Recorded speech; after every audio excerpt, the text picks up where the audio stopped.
No summertime soldiers here. No fair weather patriots here. We're here to let the governor and the nation know that we're not going to back off on our constitutional rights. Ever. We're not going to let him get away with ramming down our throats the most corrosive, draconian, liberty-snuffing, job-killing law I've ever seen. This law only punishes us, the law-abiding citizens. Law-abiding, as in, we've done nothing wrong. The state Senate used to be our firewall against this kind of ultra-liberal gun control legislation. Not so anymore. They received the bill at 11 o'clock and voted for it. We're out the door by 11:20. There'll be no new chapter in Profiles in Courage about the actions of the New York State Senate on that night. But I'll tell you something. I don't expect to see one gutless, yes vote Republican senator back here after the next election. And that includes the governor. The governor thinks that we're a vocal minority and will go quietly back home and forget. So do the 9 Republican senators who voted for this bill. Well, here's a promise from us I want them all to hear. We're here to stay and you're going away. We're here to stay and you're going away. We're here to stay and you're going away. We're here to stay and you're going away. We're here to stay. How can the governor be a bully and a coward at the same time?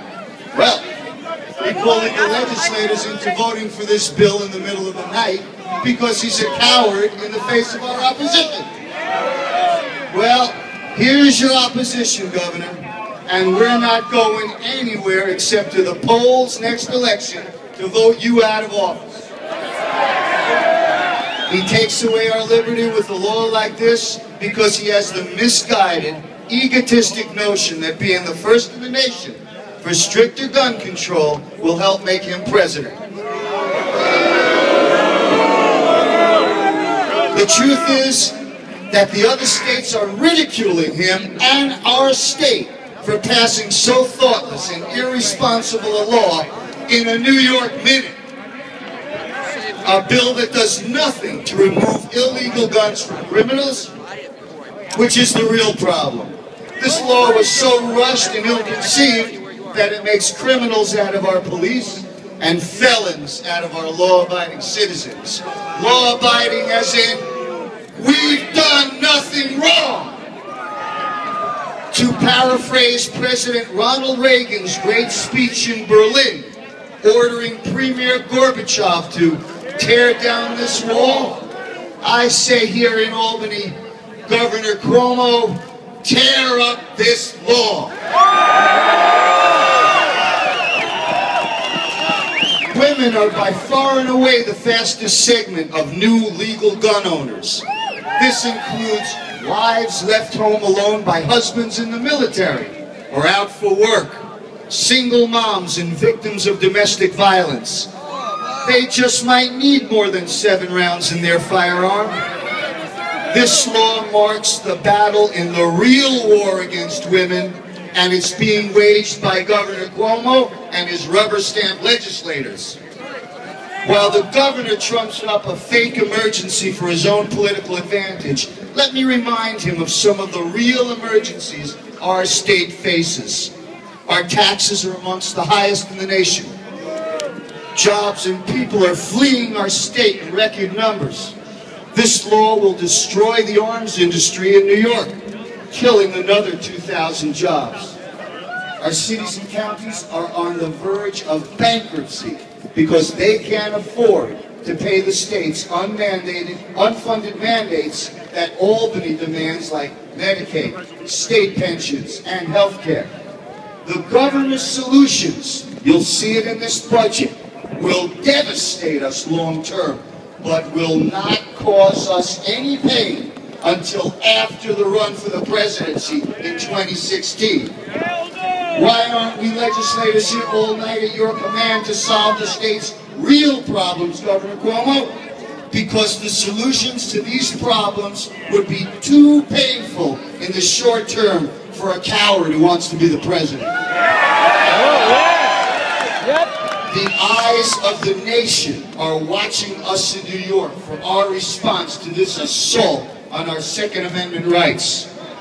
This is our moment in history to draw the line in the sand.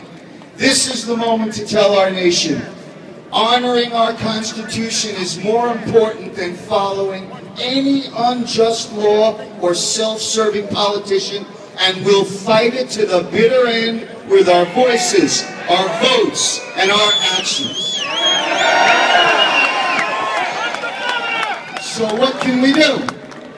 We're fighting this law on many fronts. The NRA and the New York State Rifle and Pistol have filed a lawsuit to overturn this awful law. Number two, nullification. We're seeing the growing list of law enforcement agencies which refuse to carry out and prosecute this law.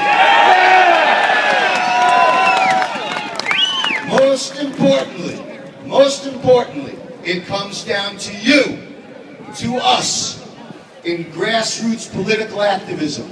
Here are 4 things we can do now. Number 1, get involved in your town committees. Our democracy and our ability to throw these politicians out starts here at the local level through the party committees. Number 2, volunteer. Make phone calls, go door to door, stuff envelopes, anything that'll help our candidates win.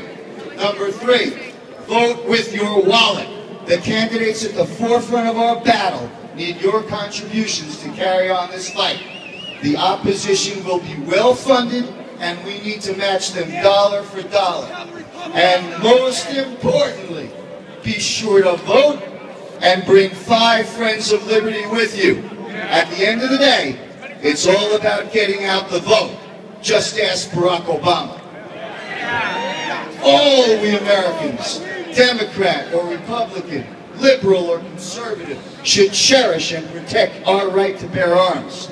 Governor Cuomo's law reminds us of why Thomas Jefferson stated, and I quote, "The strongest reason for the people to retain the right to keep and bear arms is at the last resort to protect themselves against tyranny in government." This law is intolerable, obnoxious, and yes, tyrannical.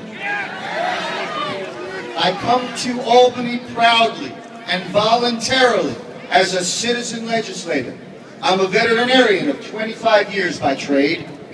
I leave my wife and 3 young daughters home alone for days at a time to represent my constituents up here, far from home.